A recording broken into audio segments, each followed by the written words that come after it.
जों जोबोद गोजोननाय मोनदों दिनै तामुलपुर बायदि जायगायाव उदांस्रिनि 75 बोसोराव रावबो प्रधानमन्त्री रावबो नखर मन्त्रि फैयाखैमोन आरो दिनै फार्स्ट टाइम प्रधानमन्त्रिया फैनानै बेवहाय भाषण होलांबाय आरो प्रधानमन्त्री फैनायनि उनाव जोङो सिउर जानो हायो कि जोंनि ओनसोलाबो जौगासिगोन जोंनि ओनसोलावबो गोबां जौगानायनि खामानिया जासिगोन आरो बिनिखायनो जोङो प्रधानमन्त्री बिथांखौ लाबोदों आरो नैबे बिसायख'थियाव UPPL आरो BJPनि सरकार जागोन आसामाव आरो लोगो लोगो जोंनि ओनसोलनि जोंनि माहारिनि गोबाव समनिफ्राय हास्थायबाय थानाय राव थुनलाइ हारिमु जौगानाय हा हुनि रैखाथि गासैबो खामानिया गोख्रोङै जाफुंगोन आं बेखौ फोथायो दा बेनिखायनो नैबे इलेक्शननि बोथोरखाय आं बयखौबो खावलायो जे नैबे इलेक्शनाव बयबो जाहाथे खौसे जानानै UPPLनि बिजाथिफोरनो ट्रेक्टरनि सावगारियाव भट होयो आं बेखौ खावलायो आरो थांनाय 17 बोसोरनि सोबख'नाय थगायनाय नासयनाय कुनु मोनसे भिजन आरो मिशन गैयै जि सिन्ताधाराजों सोलिदोंमोन सरकारा बेखौ गोजान खालामनानै मोजां मोनसे परिबेस लाबोनो हागोन गैयानो आं क'क्राझारावसो दङ बिथाङा नुहुरखानानै इलेक्शनखौ जेनगोन मा साहसाव गेलेनो हाग्रामा महिलारि बिथाङा नारसोबनानै होदोंमोन थाखा फैसा एसे खरसा खालामथों होननानै बिथाङा जाखांफुनाय बिजनेसमेन आरो बिथाङा बुजियो बिथाङा नुहुरखाबाय जेनगोन दा नंखायनो बिथाङाबो हारिनि सार्थ ओनसोलनि सार्थआव बिथाङा BJPजों गोरोबहैदों बेखौ आंहा जेबो बुंनांगौ गैया UPPLआव फैबाबो आंहा बुंनांगौ गैयामोन दा नंखायनो दिनै बिथाङा BJPआव थांदों जेराव थाङो बिथांनि खोथा नाथाय BPFआ जे बेवहाय राजखान्थिया गोरोन्थि जादों बेनो फोरमान आरो बेबायदि गोबां मानसिया लाइन हमनानै दङ गाबोन समफोर BPFनिफ्राय बारबोजोबगोन थेंक इउ जों गासै तामुलपुर ओनसोलनि रायजो राजानि थाखाय जोबोद मोजां जे बेयाव सासे भारतनि प्रधान मन्त्रिया आगान होफैदों भारत स्वाधीनता जानायनि उनाव खुनु प्रधान मन्त्रि जोंनि बेवहाय फैयाखैमोन आरो दिनै बे बिसायख'थिखौ फोसावदिंनायनि नामाव बिथाङा खुनु अजद गैयाजासे दिनै बेवहाय फैदों गतिके फैबाय थानाय समाव जोंनि प्रधान मन्त्रिया जिहेतु बेफोरबायदि गोग्लैसोनाय बा उन जानानै थानाय जायगाफ्रावबो सफैदों जेला जोंनि बागै जों उनावहाय बिथांजों रायलायोब्ला गोरलैयैनो बिथाङा गोसोखांनो हागोन आरो जोंनि जेंनाफोरखौ सुफुंनायावबो बिथाङा थाबैनो सिद्धान्त लानो हागोन बेखौ जों मिजिंथिनो हायो बा खुब मोजां जागोन आरो दिनैनि जिथु बेवहाय मोनसे मास गेदारिं जाबाय प्राइम मिनिस्टार फैनायाव बेवहायनो मोनसे रोखा जाबाय दिनै बेनि मोनथाम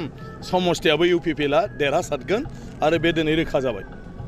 नङा मानसिफ्रा जेखि बुङा आसलते BPFआ दिनै BTC ओनसोलाव रावनिबो समर्थन मोनाखै रावबो रायजो राजाया BPFखौ माने मोजां मोनला आरो आसा खालामला आरो रंजा खुंगुरा बिजाथि जाखांनायनि उनाव बेवहाय रंजा खुंगुरनि थाखाय मिटिं एरेन्ज खालामग्रा मानसियानो गैया जादों आरो बेयावनो बिथाङा फ्रास्ट्रेसन जादों आरो रावबो रायजोआ ओंखाराखै हाग्रामा बिथां फैदोंमोन 200-300 जनल' मानसि ओंखारदों हेलिकप्टार नायनो फैनाय बेफोरखौ नुनानैसो बिथाङा जेबो लाबानो गैला जेराव रायजोआनो मोजां मोनलाब्ला आं बेवहाय माने बिजाथि जानानै मा लाब जानो होननानै बिथाङा BJPआव जइन खालामदों आसलते बेनो फोरमान जे दिनैनि दिनाव BPFखौ रावबो मोजां मोनला बिसेस करि हाग्रामा महिलारि बिथांमोनखौ रावबो आरो फोथायला फिल प्राउड आं गोग्गाबाय मोजां मोनबाय रायजोफोरा मोजां मोनदों आरो बिथां फैनायाव जोंनि पलिटिकेल सिचुएसन जे बे एसे सोलायजागोन सिगां जि साफा सानै दङमोन जोंनो भट होयै बायदिया दा गासैबो जोंनो भट होगोन आं बेबायदिनो बिसास खालामो फोथायो आं आह्वान खालामखाबाय गासैबो फैनानै जोंनि जिथु सिन जोंनि जिथु सावगारि बे सावगारियाव थुथो आं ओरैबायदि बुजायदो जे सावगारि जोंनि ट्रेक्टराव थुयोब्ला बेखौ BJP AJP GSPआबो मोनगोन ओरै मिस खालामनो नाङा आरो बेनो इम्पर्टेन्ट नोंथांमोना मात्र ट्रेक्टरल' थु होननानै आं आसा खालामो रायजो राजानिफ्राय माबायदि अनसायनाय मोनदों 100% गासैबो जि बुंदों बेखौनो मानिदों आरो स्पन्टेनियास स्वतःस्फूर्तभाबै गासैबो ओंखारबोदों मिटिंफोराव नुदों बेनो ना बिसोर जोंनि महाजोतनि अंशिदार नङा महाजोता जोंहा BJPजों दोङो GSP आरो AJPजों दोङो UPPLआ दा बेखौ खोनादों आङो जे BPFनि जिथु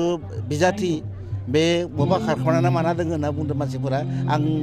बारा रिएक्टेड जायाखै आं रिएक्सन बेयाव जेबो होआखै एकदम भेरि नर्मेलैनो आं थादो खारन जों देरहाखागोन